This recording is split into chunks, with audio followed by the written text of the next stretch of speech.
The Mousam is a beautiful little river that hides in the backyards and downtowns of York County, Maine.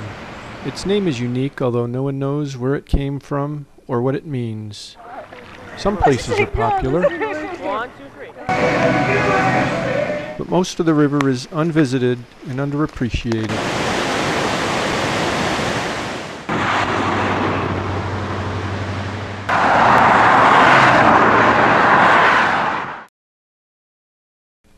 On April 16th, 2007, the Mousam roared to people's attention like never before. 7 inches of rain, tens of millions of dollars of damage, several dead. One of the flood victims lived in this house right over here. Imelda LaRoche, 51 years old. When her cellar flooded, she didn't get help. She didn't even leave. She stayed there for 7 months without hot water, without heat. The mildew and mold took over, and when they finally came to rescue her, she was dead. Imelda's death shocked the town of Sanford into improving its safety net. But in the wake of the flood, who's looking after the river? Like Imelda, the river struggles unnoticed. Let's face it, the Mousam is easily ignored. There are no celebrity fly fishermen that come here. There are no coffee table books about the Mousam. Will the flood be a wake-up call? Today, the Mousam is many rivers separated by dams. At the upper end are lakes and vacation homes. In the middle are urban areas, 2 sewage treatment plants, and 10 dams. The lower Mousam becomes tidal and runs into the Atlantic Ocean.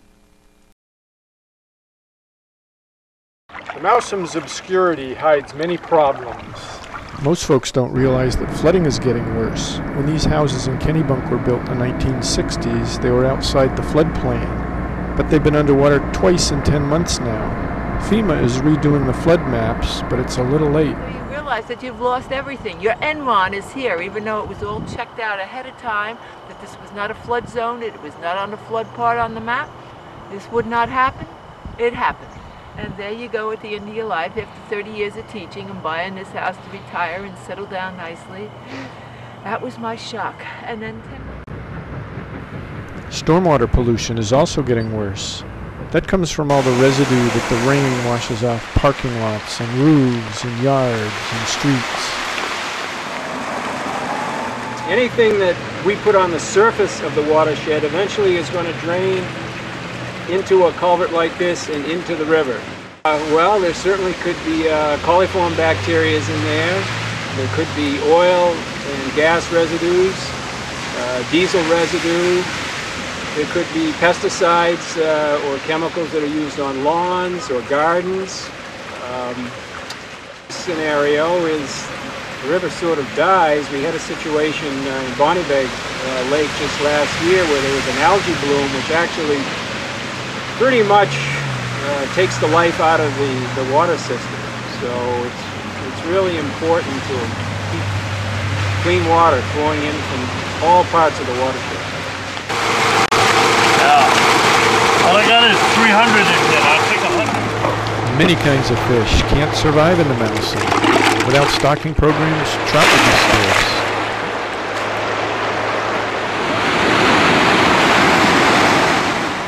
None of the dams have fish passages or adequate minimum flow requirements. Actually, there's a generator in there and there's a turbine in there, so there's no fish that can go up. The real question is, how do fish get down this river? I actually find this totally obscene. I find this totally selfish that our river, the water that belongs to the people of Maine, is diverted like this without our knowledge, without our input. I think that... Fortunately, the Mousam has some heroes. Average folks doing seemingly insignificant things again and again, unheralded, unnoticed, over long periods of time, because it's the right thing to do and it really does matter. So salute the folks on Mousam Lake for planting thousands of bushes and flowers that have reduced erosion and dramatically improved water clarity. Well, hopefully all this will spread. I mean, soil's pretty sandy, but say and just hold it all together. You know? Some of the solutions are so easy. and not very expensive. The average homeowner on Mousam for remedial action has paid probably under $500. And once they install it, they're so proud of themselves for now keeping the lake clean. The hope that I would give them is, look at Mousam. We did it. It takes a lot of effort. It takes a lot of time. It's not an overnight process. But speak to people, educate them, and you're on your way. Salute the folks in Kennebunk who got the clam flats reopened for the first time in half a century. They've had another setback, but they're in it for the long haul. Climbing is sort of a right of Mainers to be able to do. So when people come and see people climbing, they know that the water quality is good here and they can do other activities too, like swim and recreate and kayak and fish. I hesitate to mention the tourist economy, but it does mean something to these coastal towns. And when tourists come and they see people digging and they realize that this is an old way of life, a traditional way of life, that they really are enthused about coming up. Salute the folks in Sanford who are working on one of the most complicated river cleanups in New England so they can redevelop their downtown and their water. Every single building that's adjacent to this water body turns its back on the water body. A water body like this, particularly with the falls right in the middle of a town, is always a facility, a natural facility that people gravitate to. But nothing has ever been done to this. Well, I think one of the things that gives me confidence on it is that it represents such a tremendous opportunity that's being recognized more and more as an opportunity in urbanized areas to have this kind of feature that you can draw inspiration from and go on to adjust and develop in ways that make it a real people thing. A new river group is forming to unite all those folks who led the Mousam and to get everybody else to take notice.